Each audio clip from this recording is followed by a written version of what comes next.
अस्सलाम वालेकुम वरहमतुल्लाहि वबरकातुहू। मैं तमाम दोस्तों को वेलकम कहता हूँ अपने चैनल पे।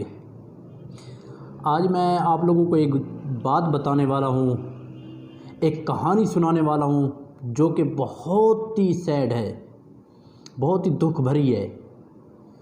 और वो कहानी किसकी है और कौन है, कहाँ से आए, उसके साथ क्या हुआ, कैसे हुआ, और मैं ये कहानी आप लोगों को बताना चाहता हूँ। एक लड़की है ईरान से और उसने शादी की है पाकिस्तानी लड़के से। तो उसकी ज़िंदगी में उसके साथ क्या हुआ ये मैं आपको बताने वाला हूँ। कैसे हुआ, कहाँ पे हुआ, क्यों हुआ। तो वो एक लड़की बहुत ही इंटेलिजेंट है, बहुत ही ज़हीन है, बहुत ही पढ़ी लिखी लड़की है।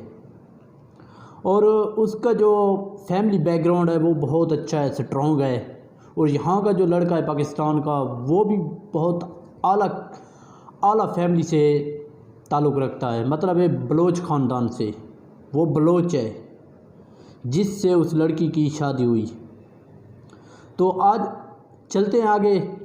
अगर आप लोग नए हैं मेरे चैनल पे तो आपसे रिक्वेस्ट करता हूँ कि मेरे चैनल को सब्सक्राइब कर दें, लाइक कर दें, ताकि आने वाली वीडियो तमाम आप लोगों के पास जल्द से जल्द पहुंच जाएं। तो आइए चलिए वीडियो की तरफ चलते हैं, देखते हैं कि ये क्या मसला हुआ और कैसे हुआ। उस लड़की से सुनते हैं कि वो क्या कहती है। बहुत ही दुख भरी कहानी है, जो भी सुनता है एक बार तो रोने लग जाता है। जब मैंने पहली बार उसको सुना तो मेरी आंखों से इतने आंसू आए कि बस मैं आप लोगों को क्या बताऊं, कैसे बताऊं कि उसके साथ क्या हुआ और क्या नहीं हुआ। I was 18 years old when I got married. I belonged to a very conservative family, a Baloch family, where good daughters never say no to their parents. My father wanted me to get married, and all I said was, if that makes you happy, I'll say yes. And of course, it was never a happy marriage. Just about after 2 years of getting married, about 9 years ago, I met a car accident. Somehow my husband fell asleep and the car fell in the ditch. He managed to jump out, saved himself. I'm happy for him. But I stayed inside the car and I sustained a lot of injuries. The list is a bit long. Don't get scared. I'm perfectly fine now.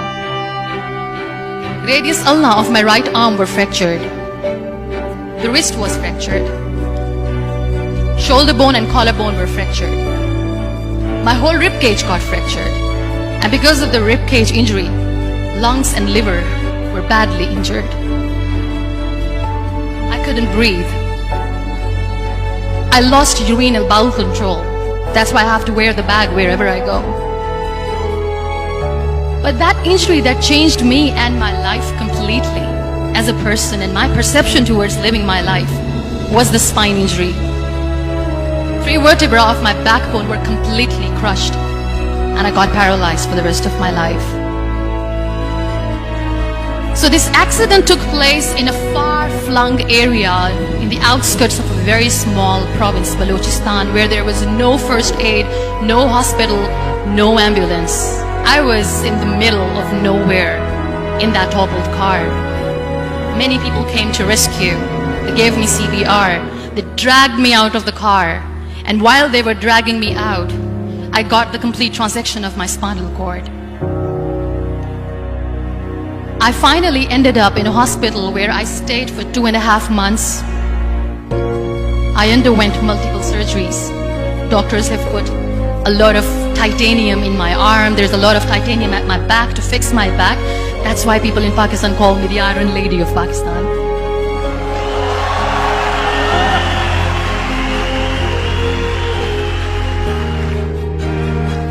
Those 2.5 months in the hospital were dreadful. I will not make up stories just to inspire you. I was at the verge of despair. One day, doctor came to me and he said, well, I heard that you wanted to be an artist, but you ended up being a housewife. I have a bad news for you. You you won't be able to paint again because your wrist and your arm are so deformed, you won't be able to hold a pen again. And I stayed quiet. Next day, doctor came to me and said, your spine injury is so bad, you won't be able to walk again. I took a deep breath and I said, it's all right. The very next day, doctor came to me and said, because of your spine injury and the fixation that you have in your back, you won't be able to give birth to a child again.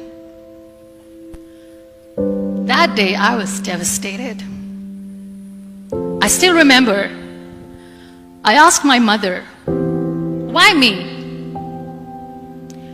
And that is where I started to question my existence. Why am I even alive? What's the point of living? I cannot walk, I cannot paint, fine, I cannot be a mother. And we have this thing in our heads, being women, that we are incomplete without having children. I am going to be an incomplete woman for the rest of my life. What's the point? So my mother said to me, this too shall pass. God has a greater plan for you. I don't know what it is, but He surely has.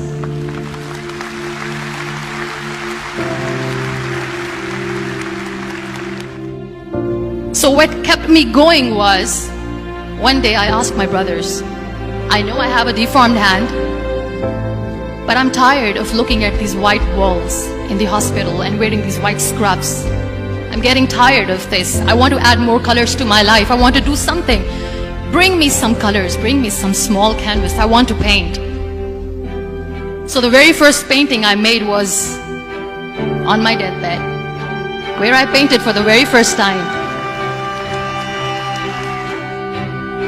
There were a lot of infections in my body, a lot of allergies. So doctors wanted me to lie down on the bed straight for not 6 months, for not 1 year, for 2 years. I was bedridden, confined in that one room, looking outside the window, listening to the birds chirping, and thinking maybe there will be a time when we'll be going out with the family and enjoying the nature. That was the time where I realized how lucky people are, but they don't realize. And you know how it all began? That day I decided that I'm going to fight my fears. We all have fears. Fear of unknown, fear of known, fear of losing people, fear of losing health, money. We want to excel in career, we want to become famous, we want to get money. We are scared all the time. So I wrote down one by one all those fears. And I decided that I'm going to overcome these fears one at a time. Do you know what was my biggest fear?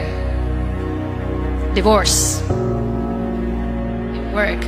But the day I decided that this is nothing but my fear, I liberated myself by setting him free. And I made myself emotionally so strong that the day I got the news that he's getting married, I sent him a text that I'm so happy for you and I wish you all the best. And he knows that I pray for him today.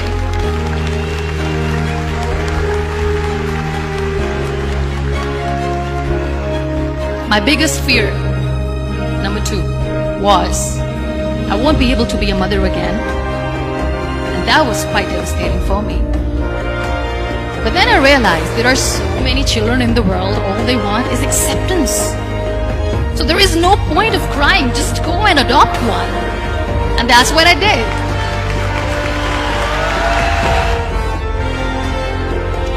So when you accept yourself the way you are, the world recognizes you. It all starts